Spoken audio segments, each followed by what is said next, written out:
Have you ever stopped to think about how a piece of software goes from just an idea, maybe scribbled on a napkin, to the app you're using every single day? Well, today, we're going to pull back that curtain. We're going to walk through the entire journey, from that first light bulb moment all the way to a brand new system going live. I mean, think about it. Why don't we still use floppy disks? It sounds like a pretty simple question, right? But the answer? Well, the answer gets to the very heart of computer science. It's because technology never, ever stands still. There's always new hardware, new software, new problems that need solving. And learning how to plan for that constant wave of change, that is one of the most crucial skills you can possibly have. So, here's our game plan. We're going to break this whole thing down into 5 key stages. This is going to be your roadmap, especially if you're tackling your IB studies. We're covering everything from the initial plan all the way to the final proof that this thing actually works. So, where does it all start? Well, it all begins with a solid plan. See, before you write a single line of code, you have to understand the world this new system is about to be born into. And before we can plan a new system, we should probably agree on what a system even is. At its core, it's really just a bunch of different parts. Hardware, software, people, rules, all working together to get one specific thing done. And here is a stone-cold reality check about system design. New systems almost never just pop up out of nowhere. They're almost always built to replace something that's old or clunky or just not working well anymore. They are, at their heart, professional problem solvers. And this is where projects live or die. When you're in that planning stage, you absolutely have to think about the people and the place. A project can be technically perfect or a real work of art, but if you ignore the company's culture or you forget to plan for user training, it's pretty much doomed from the start. Okay, to make all this a little less abstract, let's use an example we can all wrap our heads around.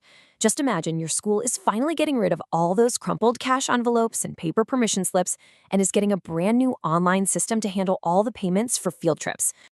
And that brings us perfectly to the human element. Honestly, this is often the hardest part.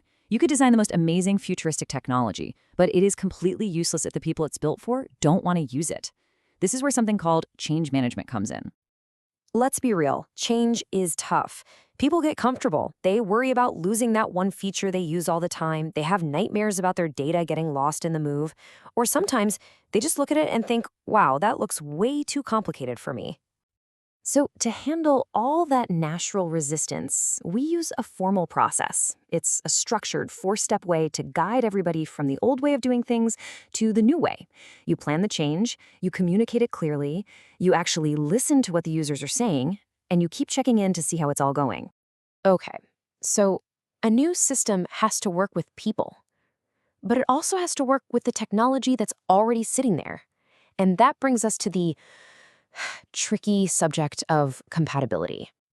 This often involves what we call a legacy system. Think of it like a company's old, trusty, but rusty pickup truck.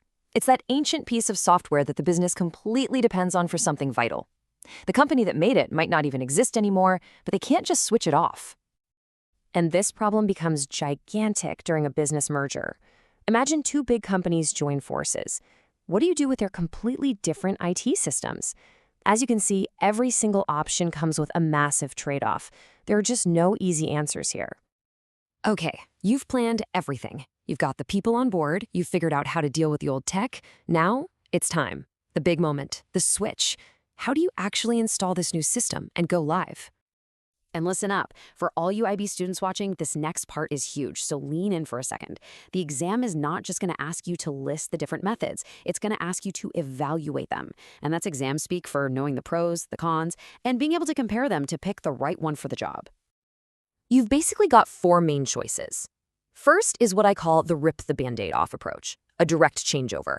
On Friday, you use the old system, on Monday, you use the new one. Simple. It's fast, but it is incredibly risky. If something goes wrong, you have no safety net. The total opposite is parallel running. Here, both the old and new systems run at the same time. It's way safer, but it's super expensive and means your staff has to do everything twice. Your other 2 options are kind of a middle ground. You could do a pilot run, roll out the full system, but only to one small group or department first to see how it goes. Or you could do a phased conversion, where you introduce the new system one piece at a time for everybody. As you can see, every single method is a trade-off between risk, cost, and speed. Woo! The system is installed. But don't pop the champagne just yet. We are definitely not done. Now comes the moment of truth. We have to move all the old data over and then test, and retest everything to make sure it's not going to break. The first hurdle is something called data migration.